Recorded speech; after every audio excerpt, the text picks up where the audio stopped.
the amazing Mr. Malone.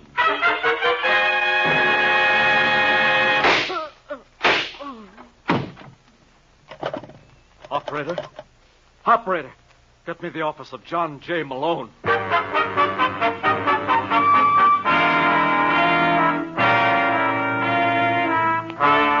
National Broadcasting Company presents The Amazing Mr. Malone, an exciting half-hour of mystery starring George Petrie as the lawyer who's practiced before every type of bar has become a legend. Our locale is the city of Chicago, the time, the present, and the hero of these weekly adventures, the amazing Mr. Malone.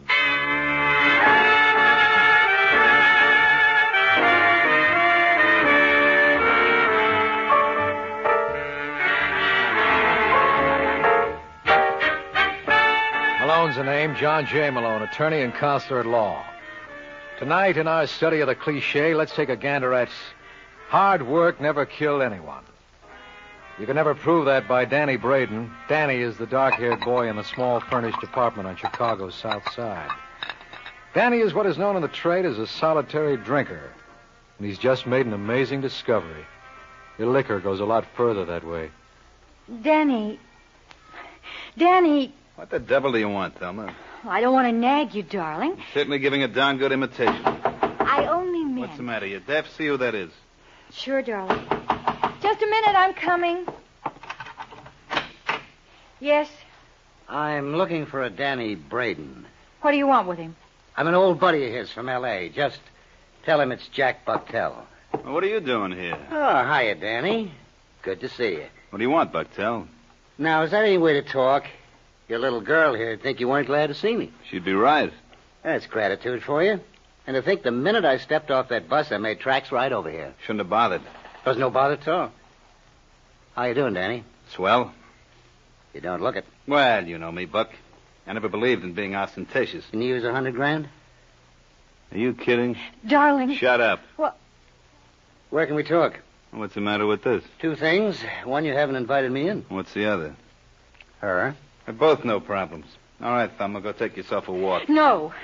You're going to get mixed up in something. Don't you understand English? Oh. Now make it a nice long walk, like from here to Evanston. Well? All right, Danny. Better call me before you come home. I like a girl who can mind. Sit down. Thanks. You, said something about $100,000? Oh, not so fast, Danny boy. There are one or two things we got to iron out first. Such as? I got to be protected. Okay. Then, sign right here. What is this? Just a little agreement that we split 50-50 on your income for the next 10 years. You think I'd be stupid enough to sign this? Why? What do you got to lose? Well, if I went to work, you... You wouldn't do a thing like that. Don't be so smart. Let's not kid each other, Danny. I know you from a way back. You got no more intention of doing an honest day's work than I have. Now, if you want to sign that agreement, okay. If you don't, that's all right, too. Give me a pen. Mm-hmm. Here you are. Daniel M. Braden. How's that? Oh, it's fine. Now, what's the deal? You remember a little girl you were married to named Gloria Mason? This your idea of a gag? How long has it been since she got killed in that fire? What are you, a comic? Just humor me for a couple of minutes, will you? Well, 6 years ago. As I recall, they never did find her body. Nothing left to find. Just some silver bridge work. I bet she can afford platinum now. What are you babbling about? She's alive, Danny. You're nuts. She started that fire herself. What? Why? Get away from you? What kind of crack is that? I tell you, Gloria's right here in town. Only she calls herself Glenda. Glenda? Yeah. That isn't all she changed. She doesn't have that red hair anymore. And she's married. Married? Uh-huh. To a fella named Phil Stacy. Phil? The Stacy that owns the Belmont Casino? Uh-huh. I understand she's nuts about him. You must be out of your mind. Well, there's one way to convince yourself. Go up and see. And while you're at it, you might ask her for a couple of bucks. You know, so you can afford a cab back. I'm sure she wouldn't want her husband to walk.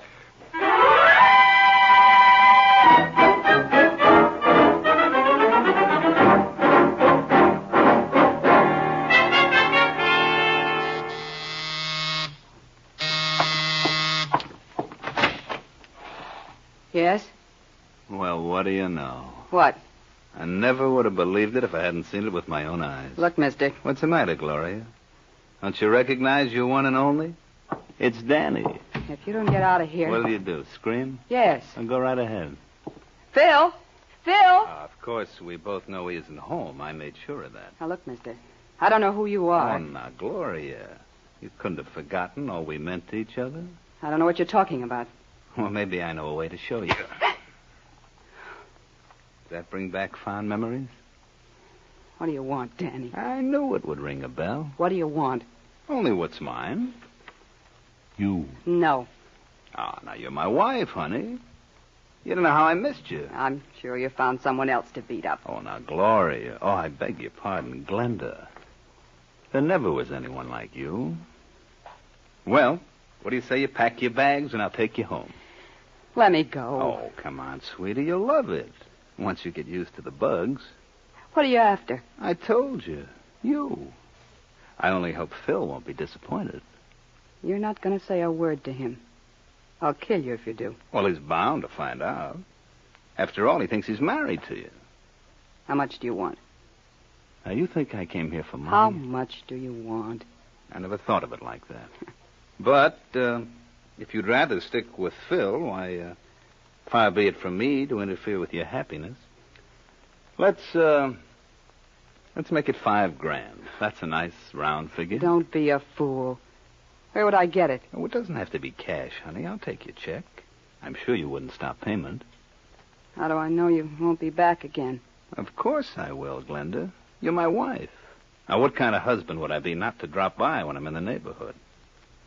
And I intend to be around real often.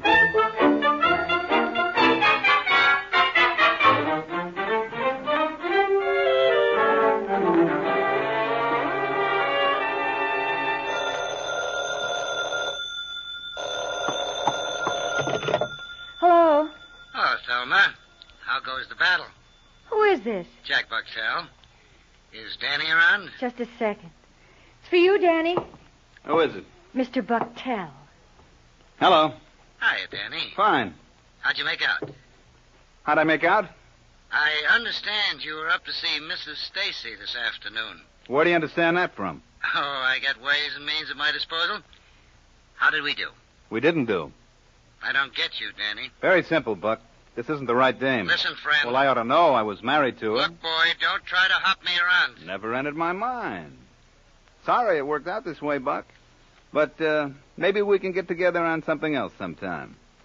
Give me a call if you get any ideas.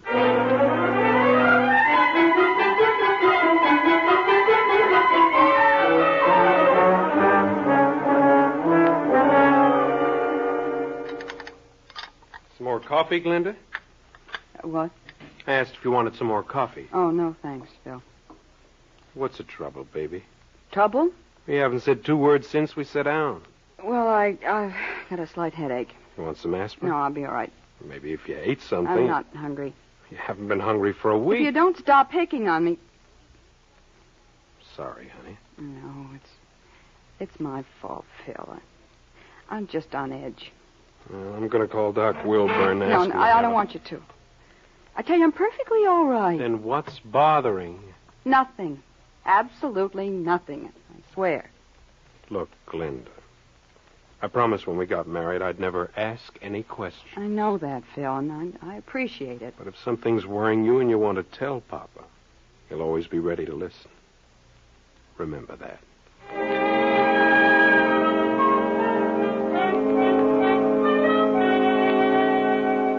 One, two, three.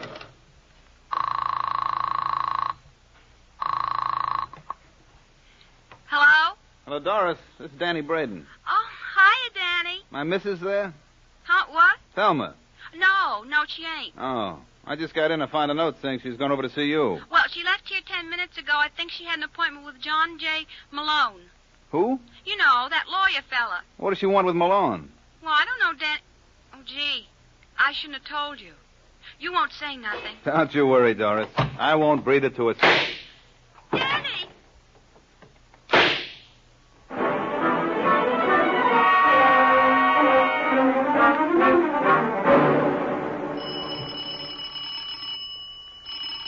Just a second. I said just a second. Yeah? I'm looking for John J. Malone. Have you tried the Prescott building? I understand he's got an office there. His secretary told me he's never in. Oh. And then she said if it was real important, I could find him here. She's just a great big blabbermouth, ain't she? Uh-huh. Skip it. Come on in, Mrs. Braden. Thelma Braden. Sit down. Well, You don't have to worry. I won't bite. I left my uppers in my other head. what? Don't try to figure it out. It's not worth it. What's your problem? Problem? There must be an echo in here. Well, I'm sorry, Mr. Malone. It's just that I'm nervous. Why? Well, I've never done anything like this before. Danny would kill me if he knew. Danny, I take it is your husband. Yes. On a divorce? Oh, no. Then what is it? Well, you see, I married Danny 3 years ago after his first wife died in a fire. Well? Well, just for the sake of argument, suppose she didn't die. Suppose she was still alive. Well, then she's still his wife. It doesn't matter. Oh, don't stop on my account, Malone.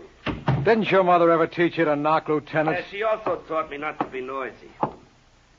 Sit down, Lieutenant. Thanks, I will. Look, Brooks, I happen to be very busy. And you're going to be a lot busier before the day is over. Pay no attention to him, Thelma. I'm afraid she's going to have to. I'm with the police, Mrs. Braden. What? How did you know her name was Braden? Oh, you'd be surprised what I know about her. She's 31, blonde, and recently widowed. Widow? All right, Sidney, what are you getting at? Her husband was murdered an hour ago. No. Yes. You're lying. You're making this all up. Ah, you know better. Are you accusing her? Uh-huh. Oh, no. Oh, I wouldn't worry, Thelma. Didn't they tell you Malone was amazing? Why, with him on your side, all you can possibly lose is your life. Ain't that a comforting thought?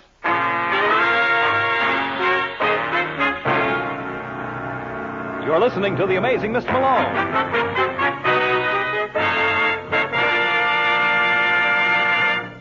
It's the Silver Jubilee on NBC. East and West meet as Mr. Moto moves swiftly against those who would corrupt and destroy freedom-loving people everywhere. On the national front, Martin Caine, Private Eye, will find himself involved in plenty of action as he becomes involved in whirlwind adventures beginning July 1st. Mr. Moto and Martin Caine, two invitations to suspense, intrigue, and mystery over your favorite NBC station. And now, back to the amazing Mr. Malone.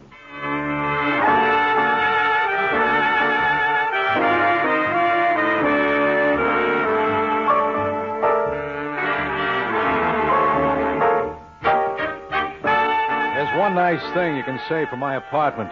It's convenient. Within the space of 5 minutes, I had 2 visitors, and both gifted conversationalists. The first was Thelma Braden. The second, Lieutenant Brooks, and the dialogue was real scintillating. Then Brooks got started on a monologue. That's when the party got dull. It's my duty to warn you, Mrs. Braden, that anything you say may be used in evidence. Why don't you shut up? Can't you see she's in a state of shock? Thelma, Huh? can you understand me? He said I killed Danny. He didn't mean it. Didn't I? Now, look, Sidney, use your head. Where's her motive? Oh, you're just talking to pad your part. Where's her motive? Why, that husband of hers used to beat her like she was whipped cream. That's not true. Are you kidding? The neighbors told me he cuffed you around regularly. I didn't care. Then why were you consulting Malone? Well, That's a confidential matter. How did you know she was here? my friend must have told him. You mean Doris? You're right. Now, listen to me, Thelma. Remember that matter we were discussing before he walked in? What? Well, you know about this girl you knew whose husband thought she was dead?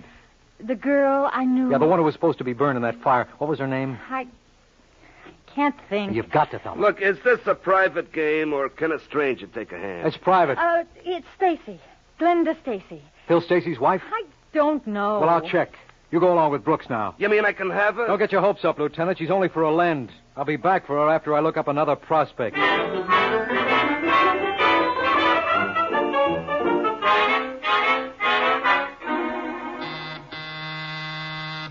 Come in.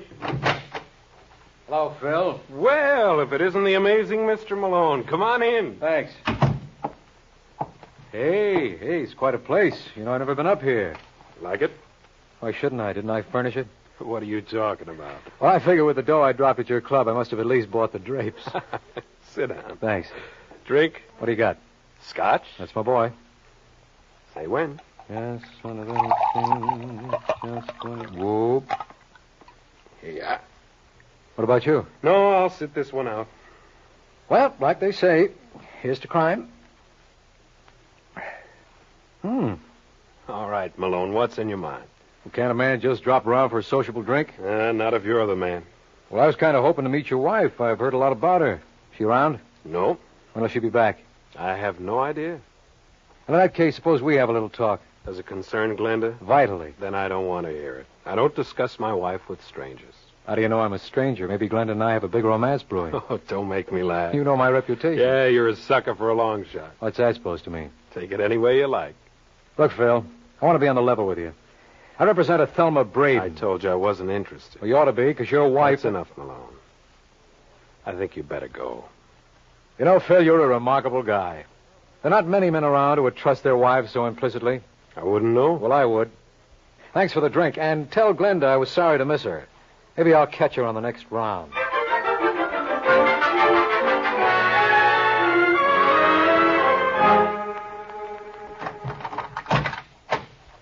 That you, Glenda? Yes, Bill? Look here. Let me help you with those packages. Oh, thanks, darling. How do you feel? Oh, much better. Good. Would you like a drink? I'd love it. You sit down right over here, and Pop will take care of it. Did you bring the evening papers? Oh, I forgot. Oh, it doesn't matter. All the news is bad. Which reminds me, John J. Malone was up to see you this afternoon. Who? You know, a lawyer. But he's representing Thelma. What did he want? I didn't give him a chance to say. Hey, don't you want your drink? What did he say, Phil? I told you I wouldn't listen to him, but I will to you. I don't understand. Look, baby, you know our deal. I never asked you about anything, but if you're in a jam, I want to know about it. I tell you, everything's fine, darling. All right, Glenda. Let it be like you say, everything's fine. And Malone or no Malone, Papa's going to keep it that way.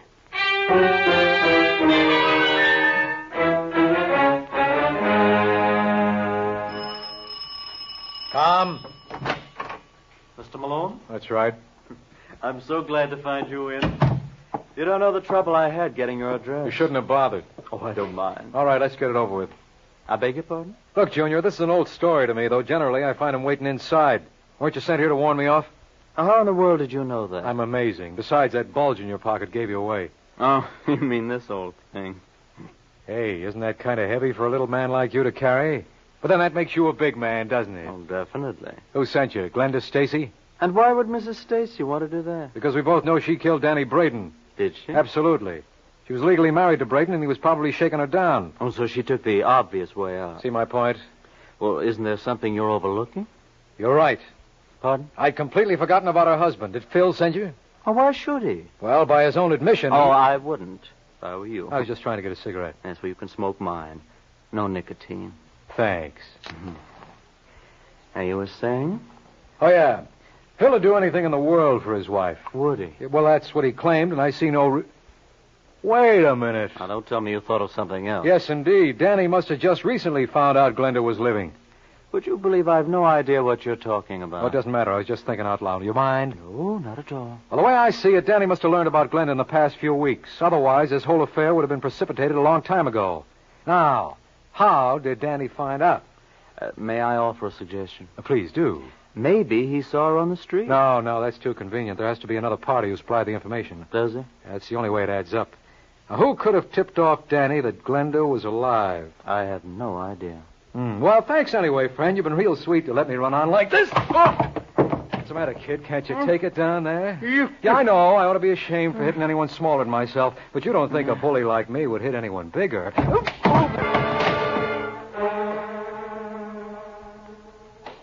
C-O-N-C.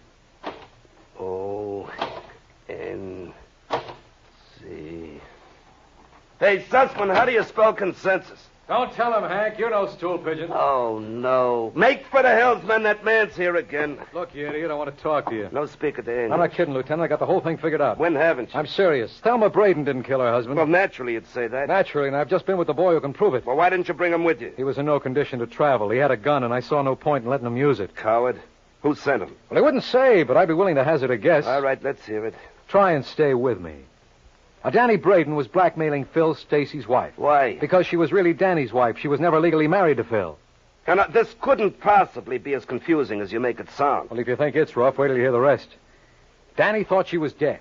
Recently, he learned she was alive. Now, That information had to come from someone. Who was it? Well, you tell me. I'm the schlemiel, remember? Okay. It came from the same guy who sent that punk junior grade around to knock me off. And who's that? Phil Stacy. Are you out of your mind? Well, who'd be in a better position to know all about Glenda's background? Well, why would Phil want to blackmail his own wife? That's what I keep telling you. She's not his wife. All right, why'd he want to blackmail Glenda? He's in the chips. Where do you suppose that bankroll came from originally? Glenda? Sure. She must be the one who's loaded. Phil's past is a mystery. And when Glenda left Danny, she must have waltzed off with all of Danny's dough. This assumes he had money at one time. Yeah. Now, let's see if I understand you. It's your theory Phil was blackmailing Glenda through Danny. Hooray, you caught on. Yeah. Well, I'll have to give you credit, Malone. You were right on one count. The information that Glenda was alive did come through a third party, only it wasn't Phil Stacy. It came from a fella named Jack Bucktel. But if Phil wasn't the one who supplied the information... Then you were wrong on count two. Yeah, but don't feel too badly. You were 50% right, and for you, that's a 49% improvement.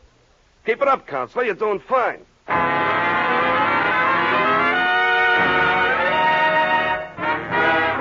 You are listening to The Amazing Mr. Malone.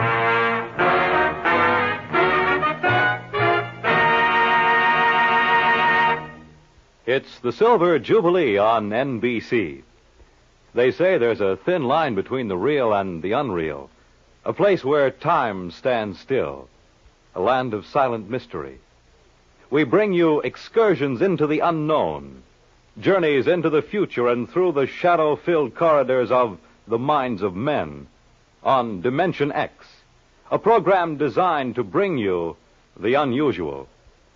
Tom Conway brings us back to reality as the debonair gentleman adventurer Simon Templar, who finds suspense and mystery awaiting him as the Saint. And here's another program note. Be sure to hear Martin Caine, Private Eye, beginning on this station July 1st, and featuring the well-known screen star Lloyd Nolan. Dimension X, The Saint, and Martin Caine, 3 top programs designed for your summer entertainment over NBC, where the chimes are. And now, back to the amazing Mr. Malone.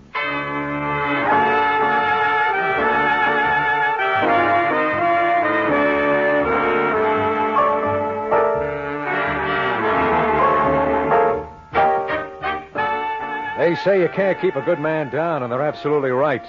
Where if Lieutenant Brooks thought he had knocked me out with his haymaker that Jack Bucktel supplied the information to blackmail Glenda, he was wrong. It was a bad blow, all right, but I picked myself right off the floor and stepped into another. So Phil needed Glenda's dough, huh? Why, you schmo boy. Phil's been in the chips since 1930. All right, so I made a mistake. It's nice of you to admit it. I can't help myself. Where's this Jack Bucktel now? You know, I had a hunch you'd ask that, and I happen to be prepared with an answer. Sussman, show in Mr. Bucktel. Never mind, I can make it myself. Listen, Lieutenant, if you know what's good for Don't you... be silly. If I knew what's good for me, I never would have been a cop. This is John J. Malone. So act impressed. He's a big man. Sit down, Bucktel. I want to talk to you. I got nothing to say. Lieutenant, could you leave us alone for a couple of minutes? So you think it's safe? He outweighs you by 40 pounds. Yeah, on second thought, maybe you better stick around. Now, listen, Bucktel. How much did Danny give you? What do you mean, how much did he give me? Of the money he blackmailed from Glenda. No, he didn't get a dime from her. So he held out on you? No, he didn't. You just admitted there was no split? That's because there was nothing to split. He told me Glenda wasn't the right girl. But you knew better. I knew nothing of the kind. And when you learned Danny double-crossed you, you killed him. No. You went to his apartment and you shot him in the back. Oh, you're crazy. All right, Brooks. What are you waiting for? Did you hear him confess? No. Well, he practically admitted... I didn't hear him. You just haven't been reading between the lines. And all the reading you've done must have strained your eyes. He couldn't have killed Danny. Why not? Because at the time of the murder, he was in Detroit. He what? You heard me. Had to fly Sussman there this morning to pick him up. Well, that doesn't make sense. If he didn't kill Danny... Then it's barely possible your client did. Well, thanks for helping us out, Malone. I don't know what I'd do without you.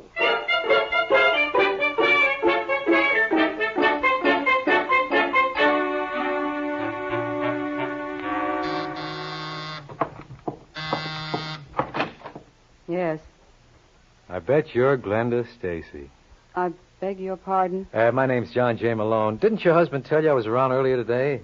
No, he didn't. Well, I was. Unfortunately, I missed you. Well, what can I do for you, Mr. Malone? Well, you can invite me in. I think that'd be a mistake. Oh, hi, Phil. I didn't see you. It's pretty obvious. What do you want, Malone? Well, I just dropped by to apologize. Apologize? Yeah. Can I come in? All right. Thanks. This lovely place you have here, Glenda. Glenda? Well, I feel I know you so well. After all, I've heard so much about you. All right, Malone, what do you want? You were much more hospitable this afternoon. You invited me to have a drink, remember? What do you want? I guess I'll have to buy my own. I don't know where the money's going to come from. Gee, get to the point. Well, as I started to tell you, I represent a Thelma Braden. I think you better leave us alone, Glenda. No, I want to hear this. I don't blame you, lover. It's pretty good yarn. You see, Thelma was married to a boy named Danny. You don't have to go into that. We read it in all the papers. Not all, Phil. You see, Thelma wasn't really married to him. Legally, he was still Glenda's husband.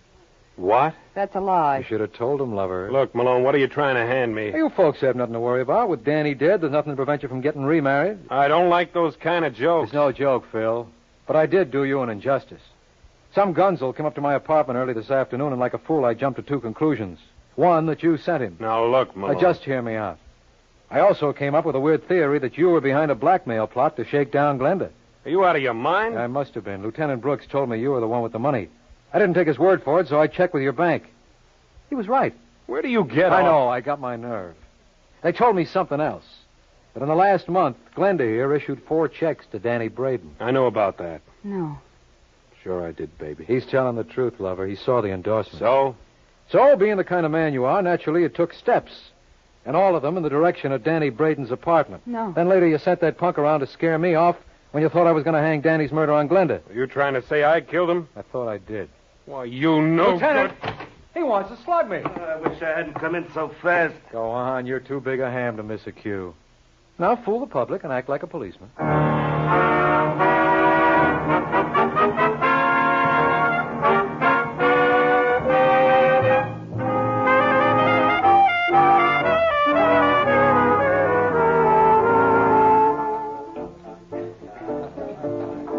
Hey, George, how about a little service here? Oh, what are you complaining about, Malone? We're getting as little as possible. Oh, I don't know why I come here every week. Everybody's a comic.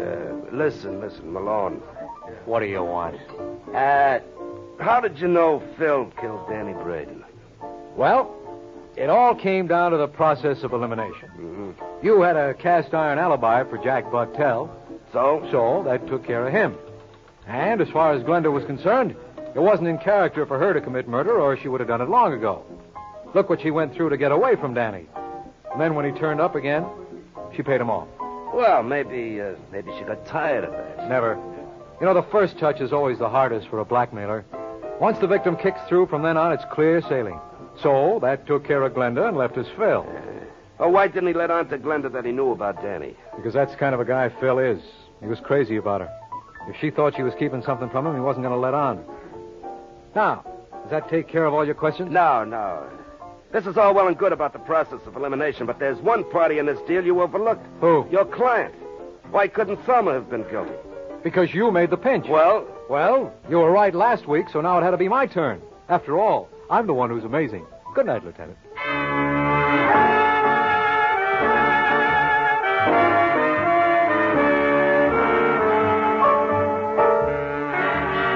Ever hear the story of a man who came up with an interesting theory about life? Then one of his friends shot it full of holes? As a lawyer, I can tell you it was murder. I'll fill you in on the gory details next week, so why not pick me up at my office at the same time? I'll be waiting for you. Good night. George Petrie was starred as John J. Malone with Larry Haynes as Lieutenant Brooks. Our program is written by Eugene Wang and directed by Richard Lewis. The Amazing Mr. Malone is based on a famous character created by Craig Rice and produced by Bernard L. Schubert. The events and characters in this story were entirely fictional, and any resemblance to persons living or dead is entirely coincidental. Fred Collins speaking. The Amazing Mr. Malone has come to you from New York. Stay tuned for The Man Called X, next over most NBC stations.